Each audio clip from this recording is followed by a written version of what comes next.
परामर्शको अर्थ हुन्छ विवाह अथवा एउटा किल्ला। एउटा किल्लाले चाहिँ सुरक्षालाई देखाउँछ, विवाहले चाहिँ एउटा मिलापलाई देखाउँछ। यसको अर्थ बडो राम्रो। परगामसको अर्थ किल्ला अथवा विवाह भन्ने बुझाउँछ। किल्ला भनेको चाहिँ सबै दुष्टहरू अथवा शत्रुको हातबाट बच्न सक्ने एउटा जग्गा जसलाई किल्ला भनिन्छ। अनि विवाह भनेको चाहिँ एउटा मिलाप हो। विवाह भनेको एउटा भाइ र बहिनीको एउटा जीवन सञ्चालनको विषयमा आउने कुरा मात्र होइन। विवाह भनेको हामीले त त्यही कुरा मात्र बुझ्छौँ, तर विवाह भनेको चाहिँ मिलाप हो, अनन्त मिलाप हो। यसकारण प्रभु यीशुसँग हाम्रो जो मण्डली हामी प्रभुका जनहरूको मिलाप हुनेवाला छ एक दिन, त्यो मिलापलाई पनि बाइबलमा विवाह भनिएको छ। त्यही भएर विवाहको दुल्हा राजा येशू ख्रीष्ट हुनुहुन्छ भनेर लेखिएको छ। अनि हामी दुलही, हामी उहाँको मण्डली भनेर बाइबलमा यो अनन्त मिलापलाई विवाहसँग जोडिएको छ। यसकारण यो परगामसको अर्थ विवाह एउटा अनन्त मिलाप अथवा परमेश्वरसँग मिलाप राख्ने एउटा मण्डली, परमेश्वरसँग सम्बन्ध राख्ने एउटा बगाल, परमेश्वरसँग सम्बन्ध राख्ने एउटा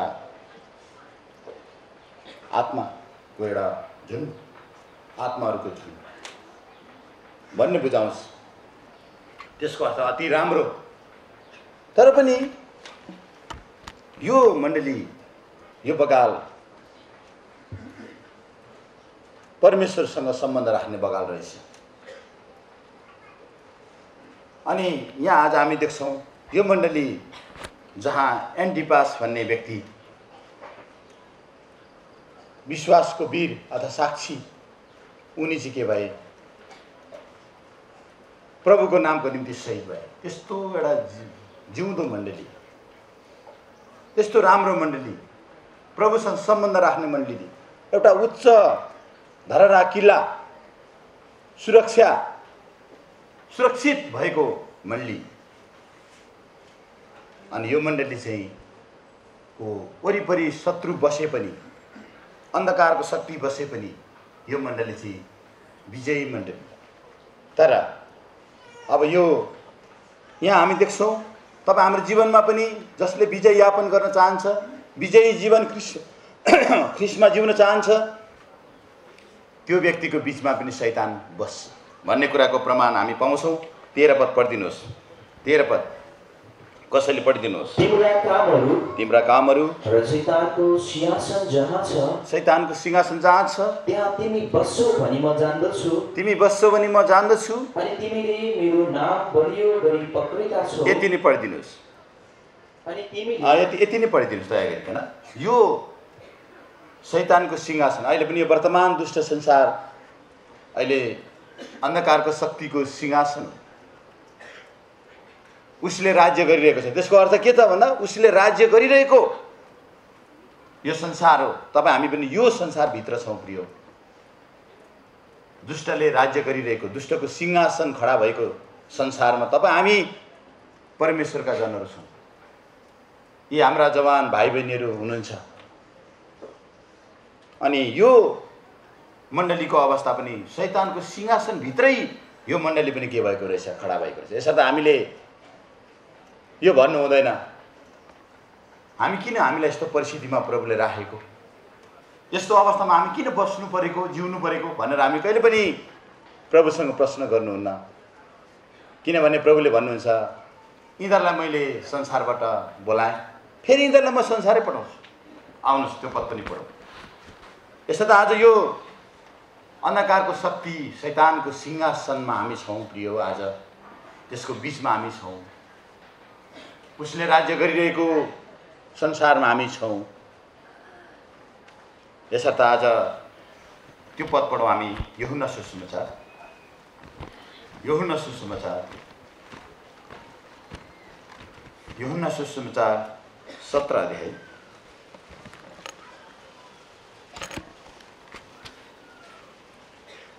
अध्यायको यहाँ भनेको छ, मैले संसारबाट यिनीहरूलाई मैले के गरेँ, मैले अलग पारेँ। फेरि म के गर्छु, यिनीहरूलाई संसारमै पठाउँछु। त्यसको अर्थ संसारबाट प्रभुले चाहिँ हामीलाई चुन्नुभएको छ, तर उहाँले संसारमै हामीलाई राख्नुभएको छ। यो पद हामी पढौँ, 15 पद कसरी पढिदिनुहोस्। अलिकति त्यो सन्दर्भ छ, त्यो तिनीहरूलाई यस संसारबाट लैजानुहोस् भनी म प्रार्थना गर्दिनँ, म प्रार्थना गर्दिनँ, तर तिनीहरूलाई दुष्टबाट रक्षा गर्नुहोस् भनी गर्दछु। तिनीहरूलाई यस संसारबाट लैजानुहोस् भनी म प्रार्थना गर्दिनँ, तर तिनीहरूलाई दुष्टबाट रक्षा गर्नुहोस् भनी गर्दछु। हामी पनि यो दुष्ट संसारको टेढो र भ्रष्ट पुस्ताको भरि अभिलाषा र आँखाको अभिलाषा, शरीरको अभिलाषा, जीविकाको घमण्डले भरिएको यो दुष्ट टेढो भ्रष्ट संसारमा हामी छौँ प्रिय। आज पर्गामसको मण्डली त्यस्तै बिचमा, शैतानको सिंहासनको बिचमा यो मण्डली खडा भए जस्तै आज हामी पनि यही प्रकारको यो पर्गामसको युगमा छौँ। हुन त अब यो युग विभिन्न प्रकारले यो 7 वटा मण्डलीको युगलाई प्रभुका दासहरूले विश्लेषण गर्नुभएको छ, तर हामी वास्तविक अन्धकारको शक्तिको सिंहासनको हामी मध्यमा हामी छौँ। त्यसको अर्थ के त भन्दाखेरि चाहिँ जब हामी काम बिगार्छौँ, हाम्रो विचार उल्टापुल्टा हुन्छ, हाम्रो व्यवहार उल्टापुल्टा हुन्छ, हाम्रो चाल टेढामेढा हुन थाल्छ, शत्रु ढोकैमा आएर बसिरहेको छ। मानव हृदय तपाईँहरूले देख्नु भएको छ, नानी भाइ बहिनीहरूले, जवान छोराछोरीले देख्नुभएको छ। मानव हृदय एउटा विजयी, ख्रिस्टमा विजयी हृदयको नक्सा पनि त्यहाँ देख्नुहुन्छ तपाईँले, तर शैतान चाहिँ कुरिरहेको छ ढोकैमा। यो कारणले गर्दा तपाईँ हाम्रो जीवनमा यहाँबाट हामी के थाहा पाउँछौँ भन्दा, हामीले अलिकति गल्ती गर्ने बित्तिकै हाम्रो सोचाइको गल्ती है, त्यो बाहिर गल्ती गर्ने मान्छेले कमै गर्ला, तर विचारको गल्ती, भावनाको गल्ती, दृष्टिकोणको गल्ती, त्यो परिभाषाको गल्ती पनि विश्वासीले गर्छ। त्यो गल्ती गर्ने बित्तिकै शत्रु के पर्छ, पसिहाल्छ। आउनुहोस् त्यो पद पढौँ हामी, उत्पत्तिको किताब। यसो तपाईँ हाम्रो जीवनमा प्रिय, हाम्रो जीवनमा जो शत्रु चाहिँ सिंहासन बनाएर बसेको छ वरिपरि, हामी त्यसको बिचमा प्रभुका लोगहरू छौँ। यो अन्तिम यो चुनौतीपूर्ण संसारमा हामी जिरहेका छौँ प्रिय। आज यस्तो परिस्थितिमा हामीले शैतानलाई मौका नदिनलाई हर बखत हामीले हाम्रो जीवनमा प्रयत्न गर्नुपर्छ, मेहनत गर्नुपर्छ। आत्मिक साधनामा, यो सङ्गतिमा, प्रभुको वचनमा, प्रभुको डरमा, प्रभुको भरोसामा हामी जिउनुपर्छ। होइन भने शैतान, शत्रु ढोकैमा छ भनेर लेखिएको छ उत्पत्तिको किताब। हामी पढौँ 4 अध्याय। हामीले पढिरहेको कुरा त 4 अध्यायको हामी पढौँ 7 पद। कसैले पढिदिनुहोस्। तिमीले असल गर्दा हौ त के तिमी ग्रहण गरिँदैनौ र? तर तिमीले असल गर्दैनौ भने पापले ढोकैमा ढुकिरहेको छ। त्यसको चाहना तिमीतर्फ हुन्छ, तर तिमीले त्यसमाथि राज्य। यहाँ प्रभुको वचनले हामीलाई बताएको छ पापले ढुकिरहेको छ, पापले पर्खिरहेको छ। तपाईँ हाम्रो कतै थोरै टेढामेढा चाल, थोरै हाम्रो बाङ्गोटिङ्गो जीवन, थोरै लापरवाही जीवनमा शत्रु ठिक्कै ढोकेर बसिरहेको छ। किन शैतानको सिंहासन यो वर्तमान दुष्ट संसार, उसले आफ्नो सिंहासन प्रिय उसले खडा गरेको छ। यो कारणले गर्दा प्रिय फेरि कतिलाई यस्तो प्रश्न उठ्छ, होइन यो शैतानलाई चाहिँ पहिले मुरुक पारेर चाहिँ प्रभुले चाहिँ त्यो हालिदिइहालेको भए त यति साह्रो हामी दुःख भोग्नुपर्ने थिएन भन्ने कहिले तपाईँ हामीलाई प्रश्न उठ्छ। म पनि त्यसै भन्थेँ, होइन हौ प्रभु यो शैतानलाई चाहिँ किन राख्नु भएको तपाईँ भन्दा, त्यो त के हो प्रिय, स्वर्गदूत हो, प्रधान स्वर्गदूत। त्यो झरेको छ, उसँग पावर छ। जस्तै अहिले मानिलिउँ, अहिले वर्तमान यो देशको राजनीति परिस्थितिमा एउटा व्यक्ति व्यभिचारको पापमा फसेको छ कि ठुलो मान्छे, तर उसलाई एकैचोटि जेल लगिएको छैन नि। जेल लगिएको छैन, उसलाई पदमुक्त मात्रै गरेर झारिँदैछ त्यो पदबाट। अब बिस्तारै अनुसन्धान बढाइन्छ र अन्तिममा ऊ कारागारमा जान सक्छ। तर यो संसारको न्यायले सायद ऊ सफाइ पनि पाउन सक्छ कि, तर पनि परमेश्वरको न्यायले चाहिँ कोही पनि सफाइ पाउनेवाला छैन। यसर्थ प्रिय शैतान अहिले हिरासतमा छ, तर उसले आफ्नो क्रियाकलाप बढाइरहेको छ। जब अन्तिम न्याय हुन्छ सदाको लागि शैतान अनन्त आगोमा जानेवाला छ, किन ऊ अधिकारवाला व्यक्ति थियो।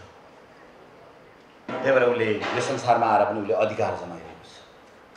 अनि फेरि अर्को कुरा, तपाईँ हामीलाई यो पापमा हामी संसारमा रहेको कारणले गर्दा प्रिय हामी खारिनलाई पनि यो कुरा हाम्रो अगाडि हुनुपर्छ। नराम्रो कुरा खराब कुरा भएन भने हामी असल र खराब छुटाउन सक्दैनौँ। निनन्वेका सहरका मान्छे जस्तै दायाँ र बायाँ उनीहरूले थाहा पाउँदैन थिए भन्छ, तर उनीहरूले जब परमेश्वरको त्यो आवाज सुने उनीहरू पश्चाताप भए। हामी पनि यदि यो परिस्थिति नहुनु हुँदो हो त हामी ठिक कुन हो बेठिक कुन हो राम्रो कुन हो नराम्रो कुन हो हामी जान्न सक्ने थिएनौँ। यद्यपि परमेश्वरको चाहना यो थिएन शत्रुको राज्य भएको, शैतानले राज्य चलाएको, तर पनि अहिले चाहिँ यो परिस्थिति पापको राज्य यो संसार चाहिँ दुष्ट संसार जुन दिन हाम्रा आदि माता पिताले प्रिय गुमाए नि, त्यो अनन्त अधिकार गुमाए नि, त्यो अदन गुमाए नि प्रिय, अदनबाट निकालिनु पर्यो नि। अब त्यो चाहिँ प्रिय दुष्टको हातमा सुम्पिएको छ सारा संसार उनीहरूको अनाज्ञाकारिताको कारणले। यसर्थ तपाईँ हाम्रो जीवनमा अधिकार कतिखेर गुम्छ भन्दा प्रिय जब हामीले गल्ती गर्छौँ त्यतिखेर हाम्रो अधिकार गुम्छ। यो सिंहासनकै बिचमा आज शैतानको सिंहासनकै बिचमा यो मण्डली छ। आज हामी वर्तमान हामी प्रभुका लोकहरू पनि यही सिंहासनको बिचमा छौँ। अब हामीले हामीलाई आफूलाई जोगाउन सक्नु